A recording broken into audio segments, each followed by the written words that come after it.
Hello, everyone. Thank you for joining us on another episode of Fashion Let's Talk podcast. I am your host, Sharonda, and fashion forecaster.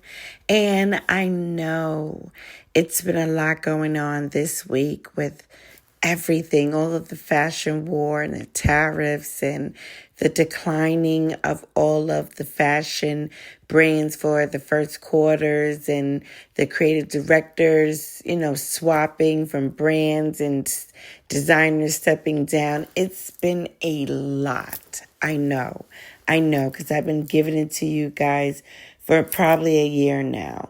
So I just want to say, I get it.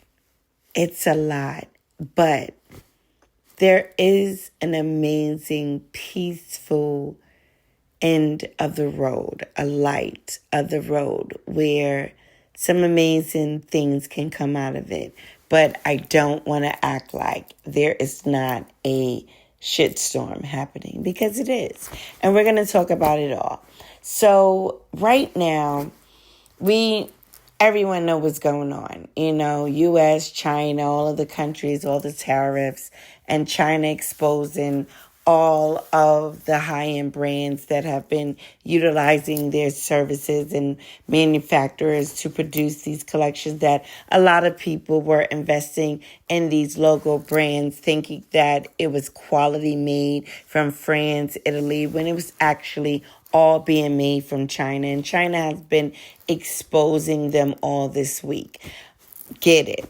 But what I want us to really sit and think about, China did not expose all of this before the tariffs. They had a legal trade agreement where everything was basically on some NDA exclusivity type understanding, that you do this for us, we do this for you. Now that these tariffs have hit, now, all of a sudden, China want to expose all of these high-end brands.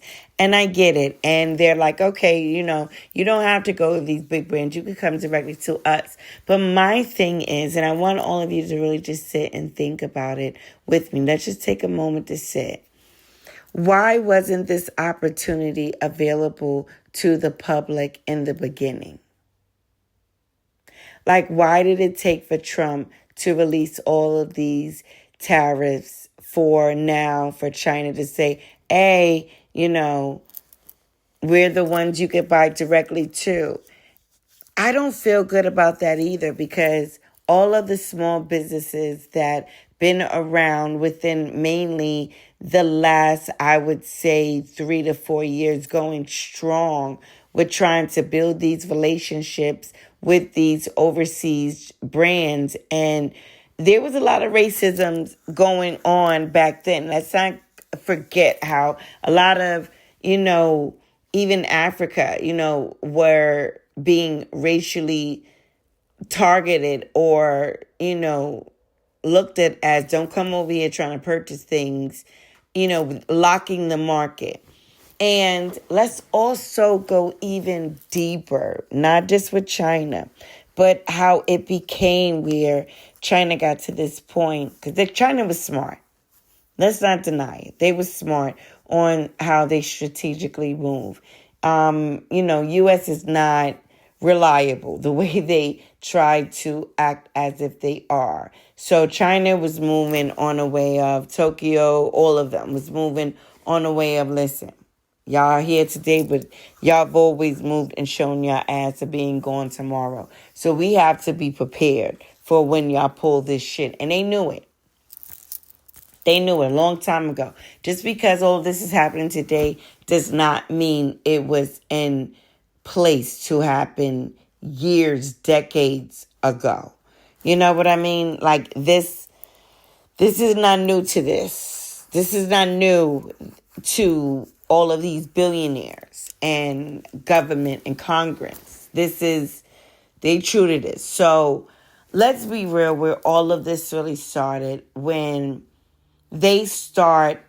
start really taking most of the jobs overseas. and trading goods and giving discount out the ass overseas. And all of the manufacturers in the U.S. countries all went overseas. Rather it was China, rather it was India, rather it was Tokyo, Vietnamese, they just went overseas. And, we all grew up like, what is the big deal? Until you were dealing with, customer service also being overseas. We didn't really understand the power of what was going on until we were actually hearing it and personally experiencing it with our customer services experiences on the phone. Billionaires was understanding the power of what was going on when Ford and all of these big manufacturing car companies that was like in Detroit and all of, Chicago, all of these American made car dealership companies that really gave people big jobs starting like in the 50s and 60s. All of these big companies, when they start negotiating to go overseas, and so many jobs was lost. And, China jumped in on the bandwagon and was like, yo, let's get in. And then the trade war started. Now, Bernie Sanders, I love him because he's been bringing up stuff like this. Like, what are we doing? Like, no one is really thinking about the outcome of all of this. And that's why, if you know me, I always say, no matter what you say today, time confirms it all. Time. Like, this is why I love time. This is why I love clocks. This is why I love time, being patient, because what you think you may know today, time confirms it all that you didn't, and things can change and shift. So time is everything. And Bernie Sanders basically knew all of this when he used to say back in the days, years ago, 70 years ago probably.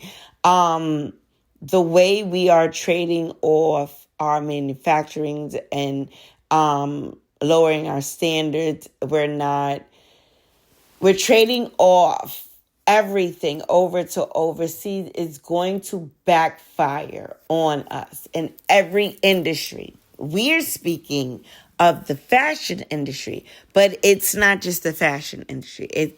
The fashion industry is probably the second or third that is going to be affected more by this, because we all wear clothes, but we all also eat. We eat, and this have affected the food and beverage industry, the tobacco industry. It's affected the stock market clearly. Trillions of dollars have been lost because China have literally dumped all of their bonds, just like, oh, y'all playing? We've been prepared for this. Like I said, China, smart move. They were strategic. When you're just dealing with, listen, humans are not reliable. So you cannot be mad at how China moved. They was prepared. They was not relaxed at all like the U.S. is. The U.S. depend on being cocky and their egos to motivate them. They don't really be having a clear plan. It be their egos. And that's what messes it up for everyone when you have someone that is motivated by ego. They don't have a clear view, a clear plan. They're not strategic on how is this going to affect us down the line. Time always confirming. They don't look at the past. I do. That's what I specialize in the fashion industry, but also just in the world. I research the past to have a clear understanding of what the future may look like. And it is telling, because when it all boils down to it, the same species is part of this group chat, which is humans. And humans always allow their egos to make decisions for them. Whether they have clarity, understanding, doesn't matter. Their egos is what motivates them. So right now, we are in a shit show, a war that no one have clarity on. No one. And when I say no one, I mean the government, the fashion industry, the food and beverage industry, the hospital, everything. every industry, the steel industry, the stock industry, all of them have no clue because it is based off of being corrupt, greed. That's it. The billionaires, the 1%, this is their time. This is their game. We are just going to be financially affected by it, which is going to cause so much of a disaster. It's already starting. The billionaires, they're feeling it, but they don't really feel it like we're feeling it because we're going to be the ones financially paying for it. So what do I suggest? That is the whole purpose of this podcast. What do I suggest? Humble yourself. This is not the time to be spending unnecessary money. This is not the time to be flashy or in denial about the reality that is going on in our economy. This is not the time to be investing in just logos. This is the time to deal with your reality and invest in only local things. That is it. Do not be purchasing overseas. I know the Chinese expose all of the high-end brands and saying, you could come shop directly with us. We'll sell it directly with you. But they didn't been want to sell it directly to you. So don't trust that either.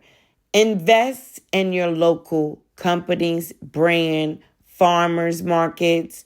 Go into your local designer that you are proud to invest in, that invest in your culture, your personal style. Invest in that designer. My personal two designers that if I want to splurge and I want to treat myself, because you deserve that. It is also part of your mental health, loving yourself and treating yourself. If you work hard and you want to just create something that you can see what it was all worth it, you deserve to do that. But be conscious of what designer you are doing that with. Mine's personally, I love Sergio Hudson and I love Marc Jacob. These are quality brands, quality designers that take pride in their collections and their consumers and the culture that they are catering to. And I love them. Sergio Hudson, quality garments tailored for women. He loves women. He loves the color of women. And he loves catering collections for women who can afford his collection, which is the more mature woman. He makes the mature woman feel beautiful, bright, vibrant, sexy, loving, strong, powerful. That's why I love Sergio Hudson collection. Marc Jacob, icon in the fashion industry. He has created, some of the best collections for some of the top fashion designers when they took pride in creating craftsmanship collections. He has been part of some of the most top designers like Louis Vuitton collection. He was a creative director for them and has taken their brand as a creative director for more than probably 10 years to the next level. And no one has done it ever since. Help introduce some of the creative directors that are in stores today, like Pharrell Williams, who is the creative director for Louis Vuitton right now. But Marc Jacob helped escort all of that. That's how iconic and empowering his eye and his style and his critique on beautiful tailor-made collection is. And most importantly, Marc is so authentic to the culture, to the Black culture. I love him for that. He is consistent. He has always been, before it was a trend to be, and even when it wasn't and when it's not. Marc authenticity is just so beautiful to me. So he is a designer that I love personally to invest in. So those two designers, Marc Jacob and Sergio Hudson, is a designer that I would personally invest in because I feel like that's me and they represent what I believe in. And that's how I feel everyone should, if they are buying or investing in any designers, figure out what designers mean to you. Have that connection, personal relationship as that designer, personal consumer. This is someone I want to invest in. Don't just invest in anything, because clearly, yes, now that they're trying to expose that all of this stuff is not even craft made. Craftsmanship made. It's not, how it started. So, and, the people who's making it, they weren't that open to allowing you to come in and get that firsthand connection with them in the past. So you shouldn't trust their mindset, investing in them in the future either. Not right now. I don't think so. And I'm just being quite honest. If you didn't love me before, why should I trust you to love me now that everything is in a shit show? So I'm not really falling for that. And that's why I said invest in local brands, invest in your local markets, invest in most importantly, your local closet. This is not really the time to shop. If you do shop, be conscious where you shop, but do not shop where it is unnecessary. This is not the time to be flashy. This is the time to stack, invest in what is it that you need and not what you don't. You're going to look crazy. You're going to put yourself in a depression, in a financial hole, and you're not going to really contribute anything to yourself like you would to the 1% who is already rich.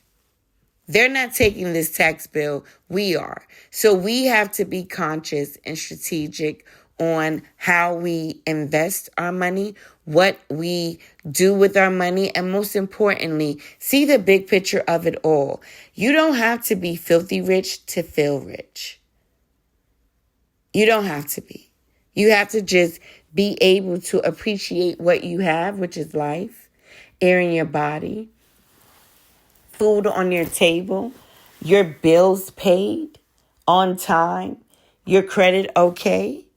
Life is good. You are healthy physically, mentally, financially. That is what is important. But the only way to achieve all of that is by thinking humbly. And the way you think humbly is not investing in overseas. It's too expensive. Gas is going to go up. Fashion price is going to go up. And quality has went down. So what are you doing? Go into your closet. Get into your bag of style. And everyone has a unique style. If you are the type to invest in Birkin bags and you want that and that's what you've been doing, I hope you invested in it when it was quality made from France. If not, you got a regular Walmart one on Canal Street, and that's fine.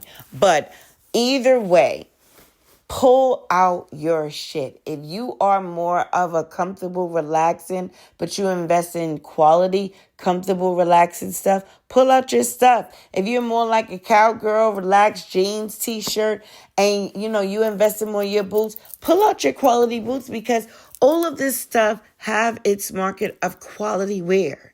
And if you were smart and you invested in some quality stuff, they should still be good for you to rock it right now. Honestly, go locally. And it don't get no local than your closet. It don't get no local than the local thrift shop. It don't get no local than your parents' storage closet. I'm serious, because that's where all of the good quality stuff that was made is. If you're going to be invested, wash your shit and take it to the cleaners.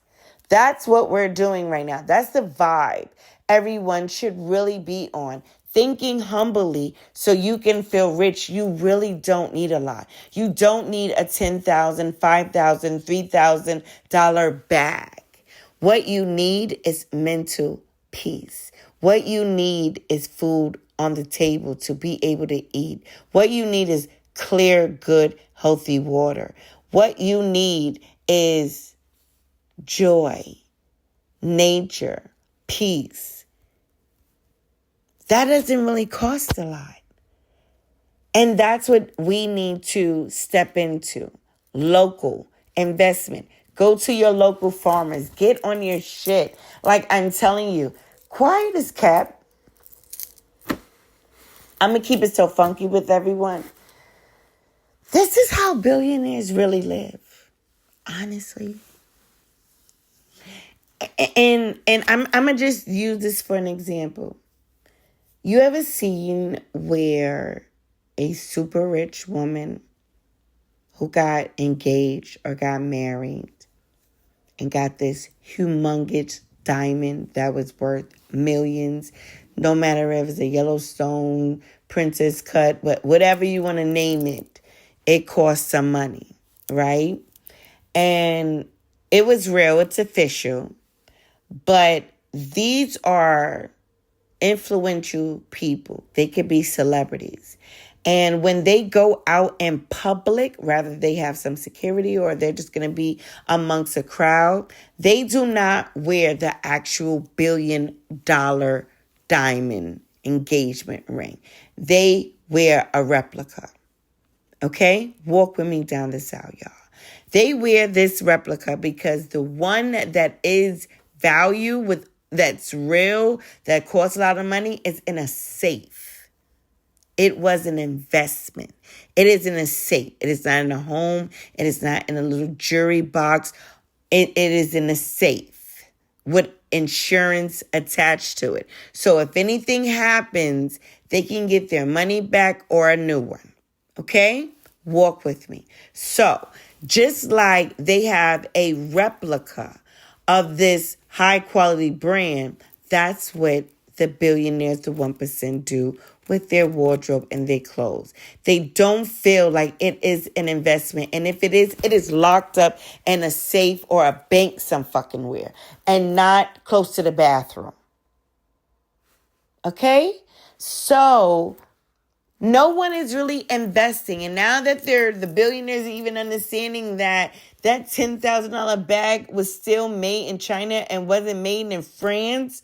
So why the fuck am I investing in $10,000 bag and it only cost really $1,500 and it was still made in China? Meet me on Canal Street. This is what the billionaires do. I'm going to just keep it real with you.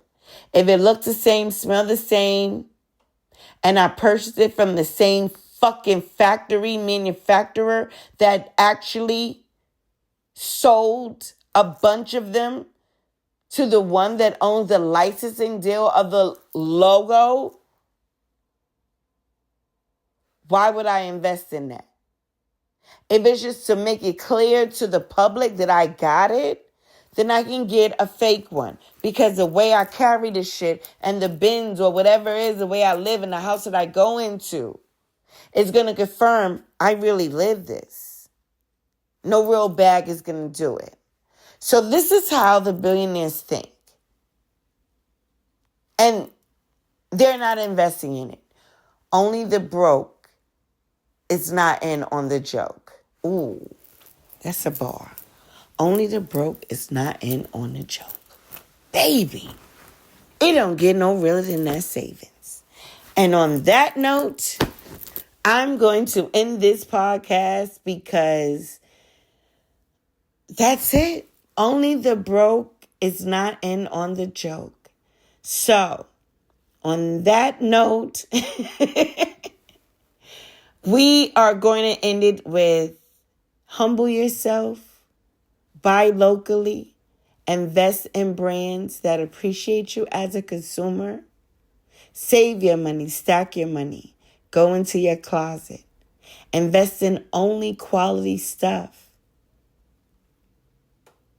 And thank you for joining us on another episode of Fashionless Podcast.